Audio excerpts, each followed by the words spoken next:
Time out to speak to former champion of the I'm a Celebrity world, Tony Bellew joins us live on Drive. Tony! You stupid muppet. You ferret-looking little creature. Don't refer to me as that. You know what I'm known for. And I'll show you when I finally bump into you what I'm known for, you little creature. You horrible little Mancunian ferret. Tony, we can all talk a good fight on the telephone. Mate, I can't wait to bump into you. I've got a number of things to pick up with you. Benzie, warn your boy, lad. Warn your boy, Benzie. So nervous. He's getting him way over his head. Tony, how are you, my favourite person? Are you good? I'm not your favourite person, you weasel, but I'm very good. I'm very good. You are. I love you, Tony. You know that, right? Yeah, I'm sure you do, mate. That. I'm just about to watch my son play for the schoolboys. Oh, lovely. So he's playing for Westland schoolboys against Blackburn schoolboys today. So is he like any Everton players, or is he a good player? His hero is Jordan Pickford, one of the best goalkeepers in the world. So yes, he's a goalkeeper, as you can imagine, with him being his hero. So it is what it is. That's nice. Right, listen, we'll talk Everton in a bit, right? We'll come back to them in a moment. We've got you on to talk about boxing. You obviously saw the Ryan Garcia. Did you see the build-up and the fight, or just the fight? What did you see of it all? I've seen the whole build-up. I've seen a lot of it. Very, very interesting. I'm not going to lie. I think it's quite clear that he played an absolute blinder. And I'm not going to lie, he should be in Martin Scorsese's next big hit. Do you know what, Tony? You said it there, and he has played a blinder. I mean, and then to come out and win the way he did. But do you not find it a bit disappointing, the fact that he couldn't make weight, because he could have been potentially a world champion? You're spot on, Benty. I think it tarnishes his win a little bit. I mean, it's not good. People have said to me, how much of a difference does it make? Believe you me, I've had to make 12 stone 7 coming down from 15.5 stone. And them boys will have been losing similar amounts of weight. Believe you me, them boys will still have 6-packs when they're 2.5, 3 stone over the weight. I didn't, thankfully. I just had a big fat backside and a bit of a belly.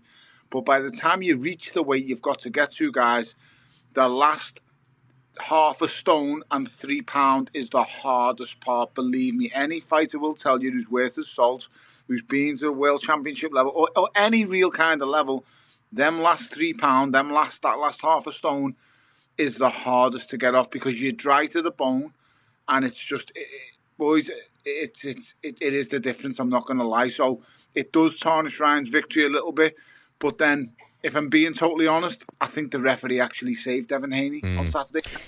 I think he had every right to stop him. Can I ask, does it give you, even though it's only 3 or 4 pounds, because you're coming in heavier than your opponent, does it give you any kind of advantage whatsoever? Is it dangerous or not?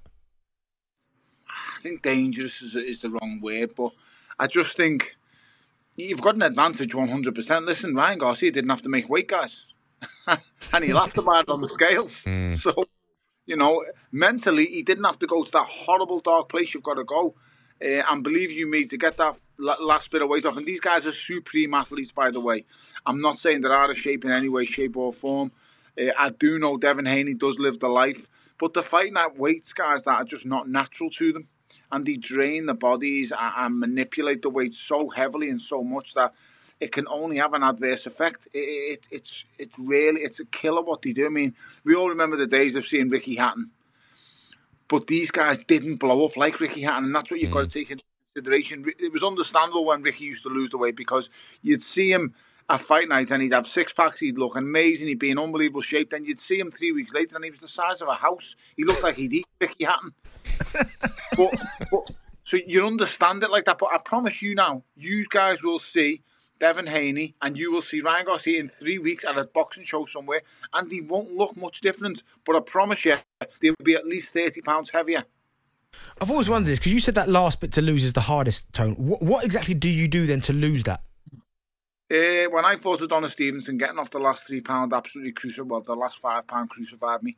So my body was no longer allowing me to lose weight. I ran on a treadmill for an hour and I didn't lose any weight with a sweatsuit on.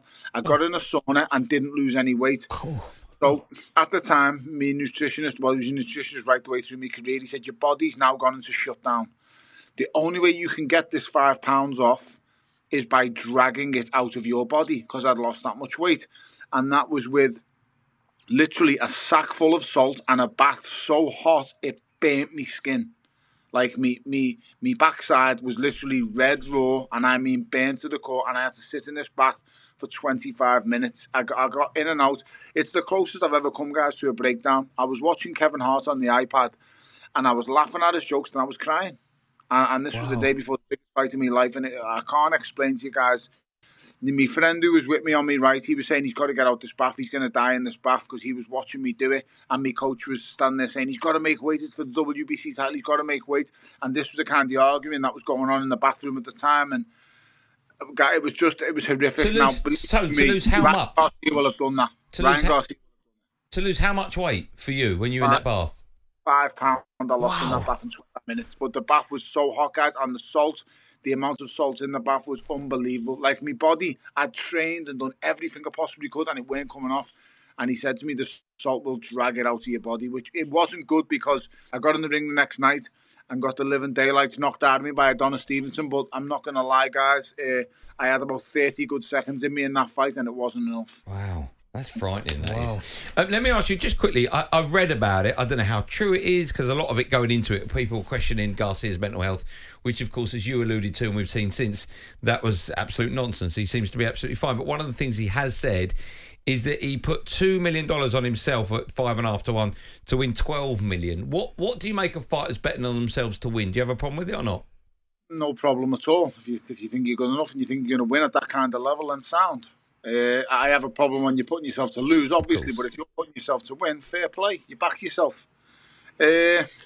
What I will say is, I don't think he's in mentally the right frame of mind, but ultimately, he was spot on to fight. Someone like Derek James doesn't allow someone in a boxing ring if they're not ready to fight. Now, I was really worried about the lad 3 weeks before, 2 months before. Some of the things he was coming out with about, what's the word I'm looking for?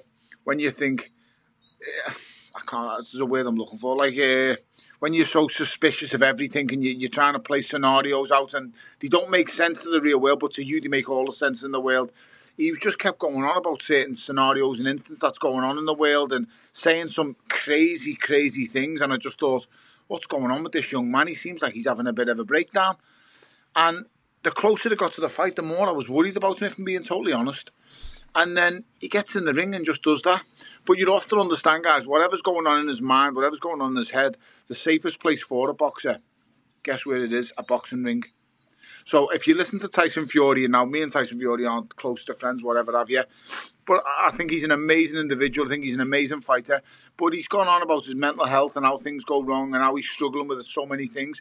Where's the one place Tyson Fury's safe? Yeah, in a boxing ring. And I would imagine for anyone who's been to a high level of professional sports and combat, it's the same for them. I mean, I listened to Ivan Toney most recently, and Ivan Toney was like, he was really struggling with the time he was out, but when he's back home and he's at peace, when he's on a training ground playing football, and I think because it comes so naturally to you and you're so driven, that's where these people need to be. They need to be in and amongst their sports and what they're good at. talkSPORT Drive. Super opinionated sporting debate. Monday to Friday afternoon from 4 on AM, on DAB, via the talkSPORT app and on your smart speaker. talkSPORT.